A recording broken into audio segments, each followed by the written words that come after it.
Ladies and gentlemen, good morning. You have the choice. Or I speak in French, or I speak in Flemish. It's up to you. No. It's a joke. Don't be worried. Instead, you will have to suffer my bad English. I am very pleased to address your 11th Annual Insurance Intermediaries Conference on behalf of BIPAR. I would like to thank the organizers for inviting me here to share with you the view of BIPAR on the IDD, the Insurance Distribution Directive, from the consumer protection perspective. I would like to thank Paul to mention the role of the brokers to correct the asymmetric information between insurers and insured is one of our responsibility among many others. But okay, we will have more exchange about that later. First of all, if you agree, I would like to briefly remind you what BIPAR is. Magnifique.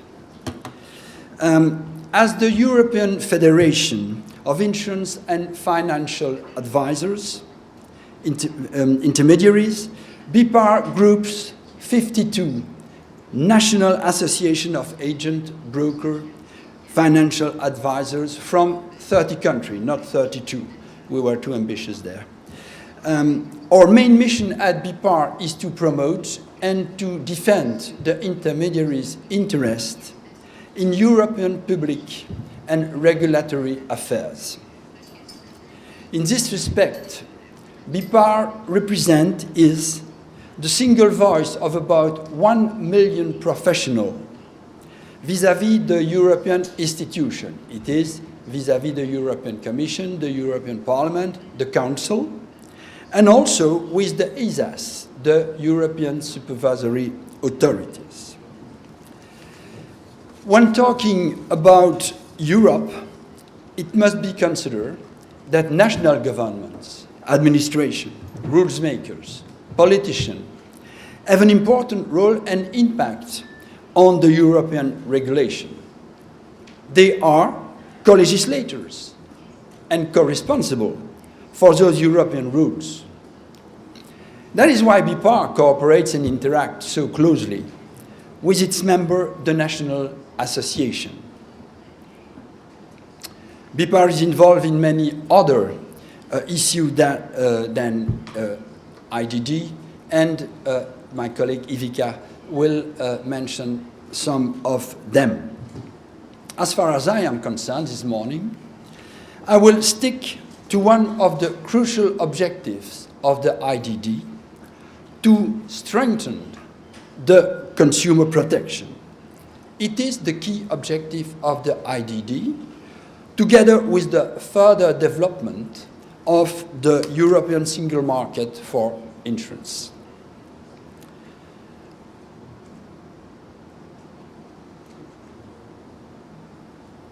Some words about the background.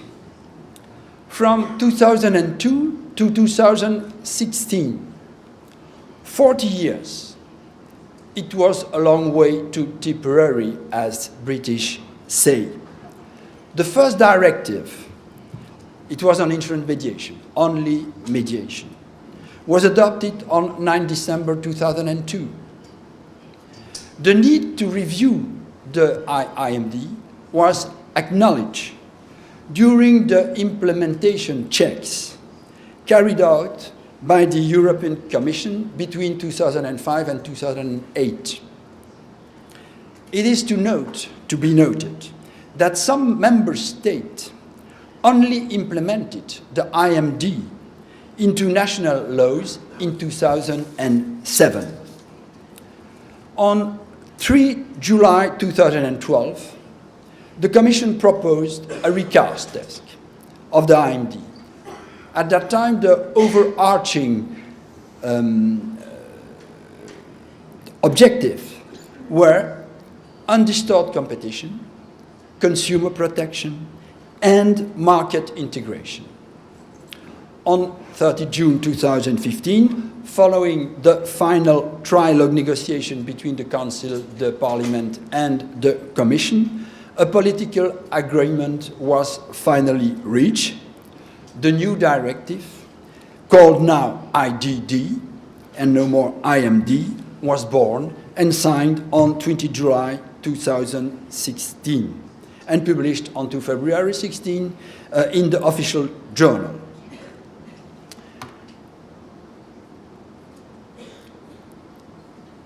Some words about the financial crisis. I think that to understand the directive, it is important to take into account the financial crisis. Indeed, from 2007, the review undertaken by the European institution was deeply influenced by the context of the broad international financial crisis. As you know, the crisis began in the United States with the subprime, affected the bank sector. I remember you the Lehman Brothers problem, among others, moved across Europe and contaminated our own bank and financial institutions. The crisis worsened again in 2011 as a result of doubt on the sustainability of public debt.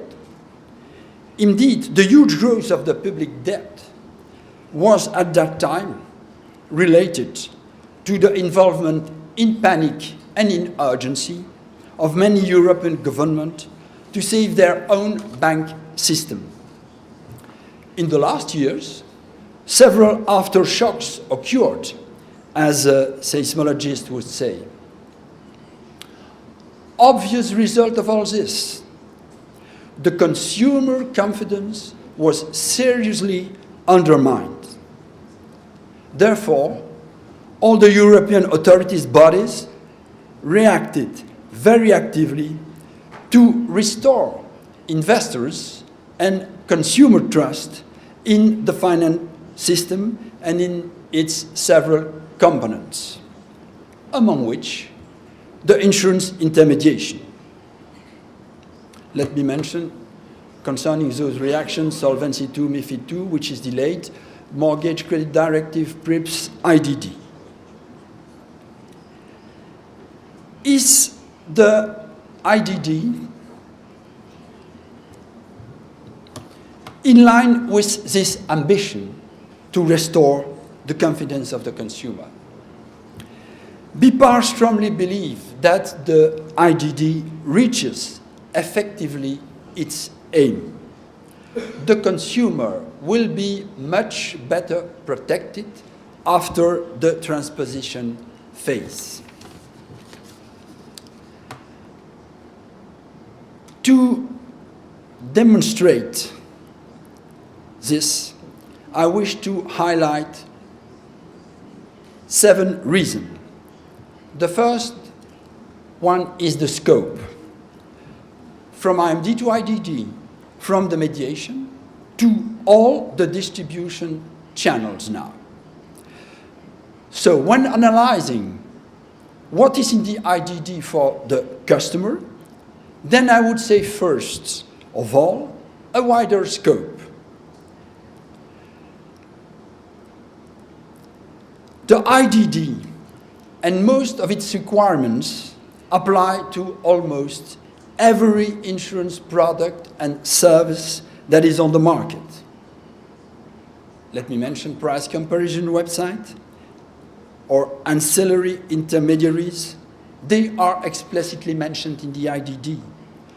For some situation, such as a mobile phone insurance distribution, the sailors do not have to register themselves as distributor, but have to work under the responsibility of a registered distributor. Of course, all the direct writers are now in the scope, as well as guaranteeing companies. A second point, the conflict of interest management. All insurance distributors need to manage conflict of interest by informing customer about their potential relationship with insurers, but also, very important, by managing their remuneration policy, the remuneration policy of their employees, so that this policy cannot conflict with their customers' interests. Transparency. The IDD includes a chapter on transparency. The general principle being the information provided must be clear, fair, not misleading. Among the distribution channels, there are some specificities concerning the intermediaries. It must be clear on a case-by-case basis, I insist, from what perspective an intermediary is in contact with a customer. Does he represent the customer, or is he acting on behalf of an insurer? Does he deliver advice on the basis of a fair and personal analysis? The customer must also inform, before the conclusion of a contract, about the nature of the intermediary remuneration. Furthermore, every non-life, I insist, non-life insurance product will have to have a product information document, the PID. A so-called PID will reflect the type of insurance, summary of the cover, main exclusion, obligation, and so on. This PID will be developed in detail by EIOPA. 4 sources of improvement of the consumer protection: the demand and needs. Every customer of non-large risk, the large risk stay excluded of that, will receive a demand and need test. Where advice is provided, it needs to be explained why the offered solutions fits best with the demand and needs of the client. Whether or not advice is given, any distributors provide the customer with relevant information about the presented product to allow the customer to make an informed decision. 5. The continuous professional development. Paul mentioned yet a problem related to that, the mutual recognition. The initial proposal recast of the Commission aimed, and I quote, to ensure sellers' professional qualification match the complexity of product sold. At the end of the day, the directive requires intermediaries, distributors, and their employees to follow 15 hours of professional training per year. No doubt that our national association among Europe will be in contact with their respective competent authority to put in place, if it isn't, the most appropriate local structure to meet this requirement. And there is in the directive a relative freedom as to the format of such continuous professional development.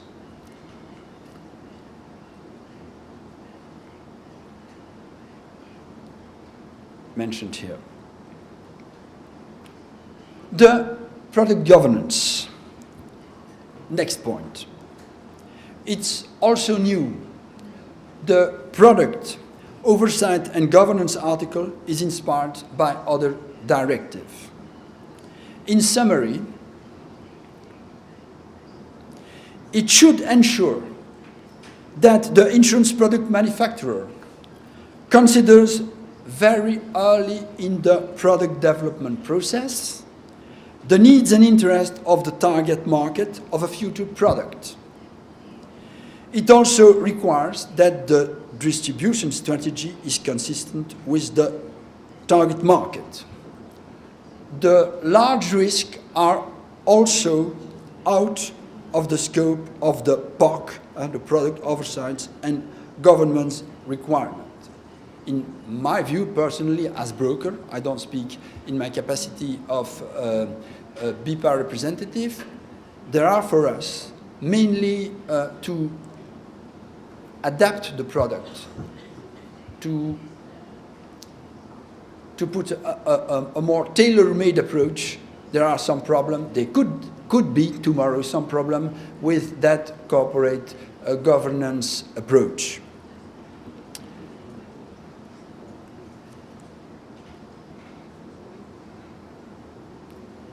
The last point I would like to mention are the EBIPs.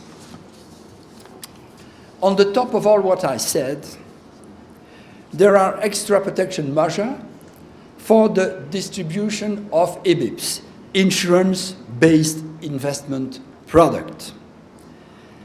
Intermediaries and insurers need to take all reasonable steps to prevent conflict of interest from adversely affecting interest of customers. For EBIPs, an appropriateness or suitability test need to be done. Let me start with the suitability test.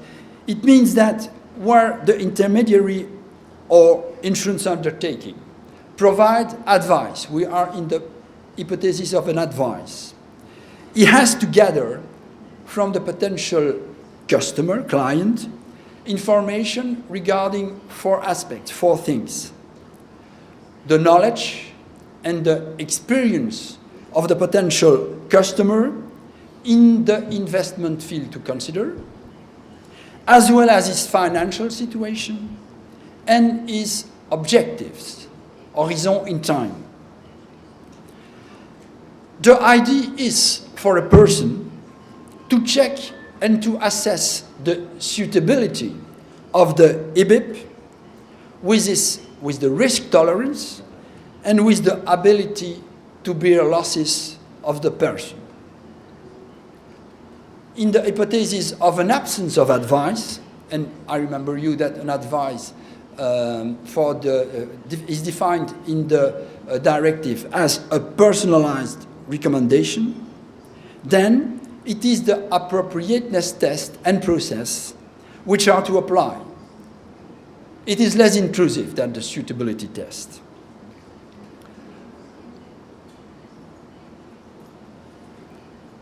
Moreover, a kit, what am I,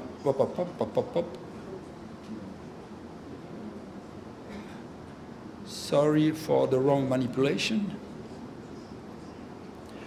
Moreover, a kit, a key information document, is introduced via the PRIPS regulation for package retail and insurance-based investment product. The ASAS are currently preparing the detail of this kit.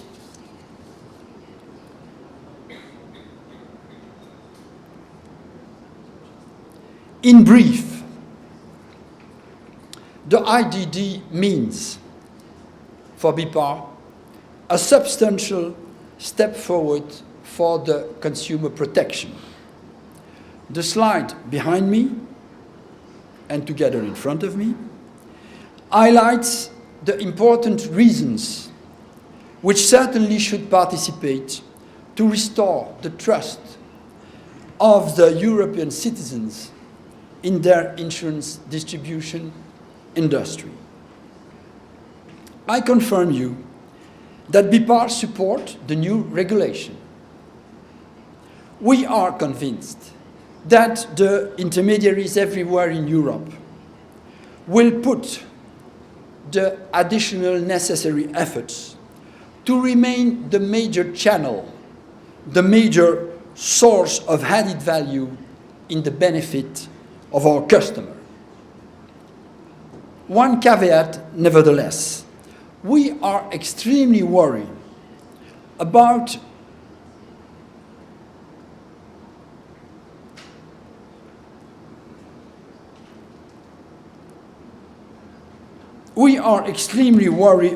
the impact on intermediaries' daily lives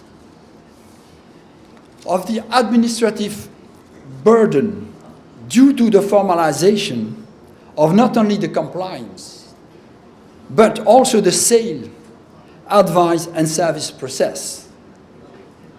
And I listened to Paul, which mentioned the will to avoid two additional formalization. But in your view, at the European level, for some other countries, we consider that the impact is completely underestimated. Conclusions.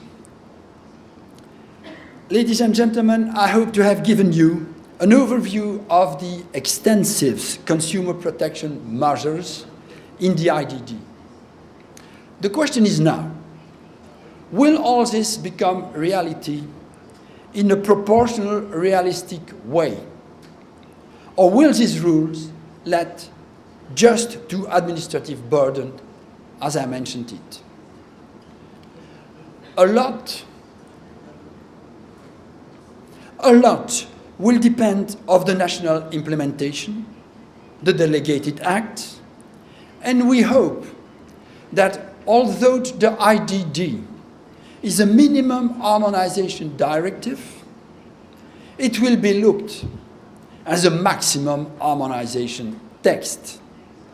In other words, we hope that some national authorities will we hope that all the national authorities will exercise restraint and will refrain and avoid to go one bridge too far.